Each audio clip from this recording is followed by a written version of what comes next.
മുതിർന്ന നേതാക്കന്മാരെ എല്ലായിടത്തും മത്സരിപ്പിക്കുക സ്വാഭാവികമാണല്ലോ. ഇടുക്കി ജില്ലയ്ക്ക് പ്രത്യേകമായിട്ടുള്ള ഒരു തോൽവിയോ വിജയമോ സംബന്ധിച്ച് വിലയിരുത്താൻ പറ്റില്ല.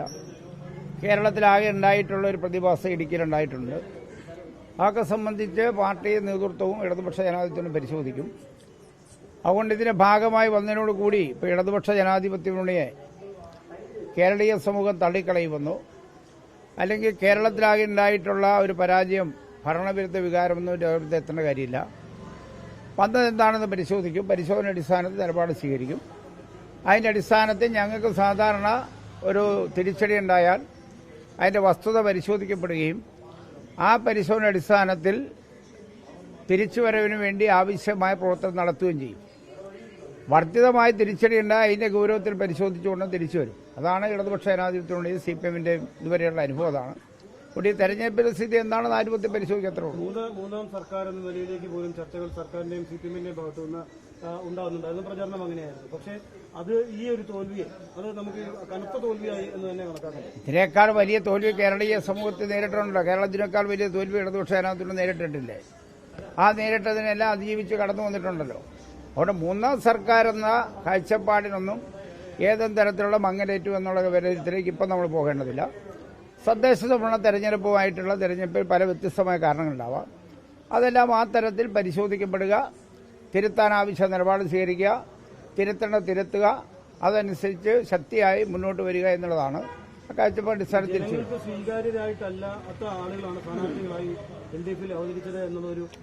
ഇതൊക്കെ ഇപ്പൊ തെരഞ്ഞെടുപ്പിൽ തോൽവിപ്പെടുത്തുന്നത് മുന്നണി രാഷ്ട്രീയങ്ങളുടെ പ്രതീകങ്ങളാണല്ലോ സ്ഥാനാർത്ഥിമാർ.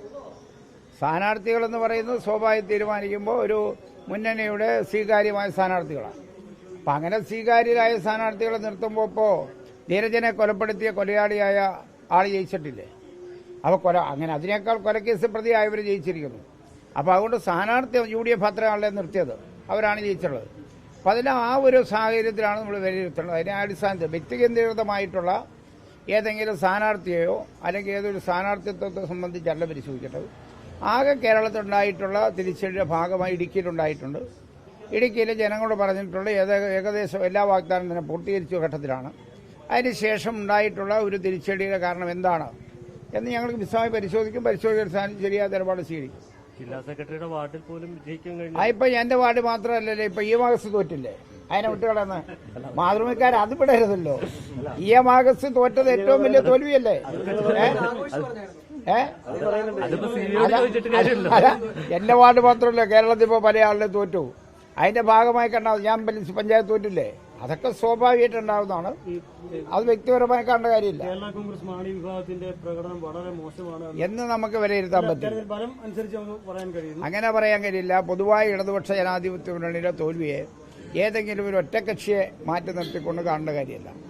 അതിപ്പോൾ പൊതുവായി വന്നിട്ടുള്ള തോൽവിയുടെ ഭാഗമായി തന്നെയാണ് വിലയിരുത്തേണ്ടത്. ആ വിലയിരുത്തലിന്റെ അടിസ്ഥാനത്തിൽ നടക്കണം.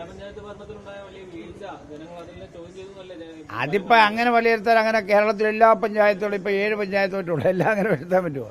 അതൊക്കെ വരണ്ടേ? അത് ജില്ലാ പഞ്ചായത്ത് ഭരണം, ഗ്രാമപഞ്ചായത്ത് ഭരണം, കേരളത്തിലെ പൊതുവായി വന്നിരിക്കുന്ന വിഷയങ്ങളെല്ലാം ആ തുഴത്ത് നമുക്ക് എടുക്കാം.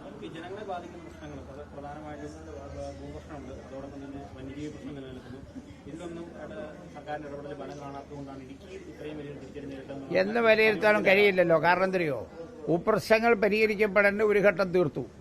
ഇനിയും നിർമ്മാണ നിരോധനം പിൻവലിക്കാനുള്ള നിലപാടാണ്. അത് ഗവൺമെന്റ് നിലപാടെടുത്തതിനെ സംബന്ധിച്ച് ജനങ്ങൾ വിശ്വാസത്തിലുള്ളൂ. വന്യജീവി ആക്രമണവുമായി ബന്ധപ്പെട്ട 13 ജില്ലകളെ ബാധിക്കുന്ന വിഷയമുണ്ട്. ഇടുക്കി മാത്രമല്ല. ഭൂവിഷയം സംബന്ധിച്ചെടുത്താലും മലയോര മേഖലയിൽ പങ്കിടുന്ന 13 ജില്ലകളെ ബാധിക്കുന്ന കാര്യമാണ്. അതിൽ കുറെ കൂടുതൽ കാര്യം ഇടുക്കിയെ സംബന്ധിച്ചുള്ള പ്രശ്നങ്ങൾ വരുന്നു മാത്രമേ ഉള്ളൂ.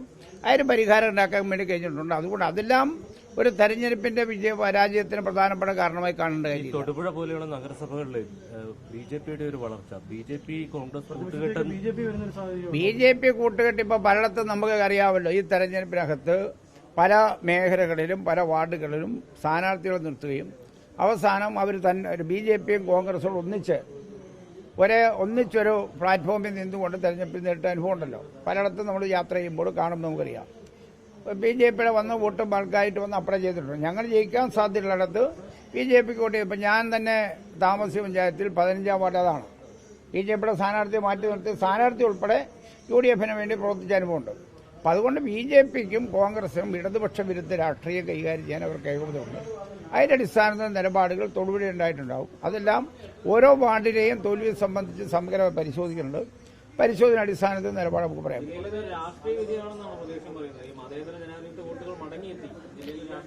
BJPയെ സംബന്ധിച്ചാൽ മതേതരത്തെ രാഷ്ട്രീയം തിരിച്ച് ഇപ്പം 5 വർഷമായിട്ട് 20 വർഷമായിട്ട് കോൺഗ്രസ് MLA ഇല്ലാത്ത ജില്ലയല്ലേ ഇടുക്കി. അപ്പം അതെല്ലാം ഒരു താൽക്കാലികം ഒരു പന്നിന്റെ അടിസ്ഥാനത്തിൽ എല്ലാം അങ്ങ് തിരിച്ചു വരും. അങ്ങനെ ചിന്തിക്കേണ്ട കാര്യമില്ല.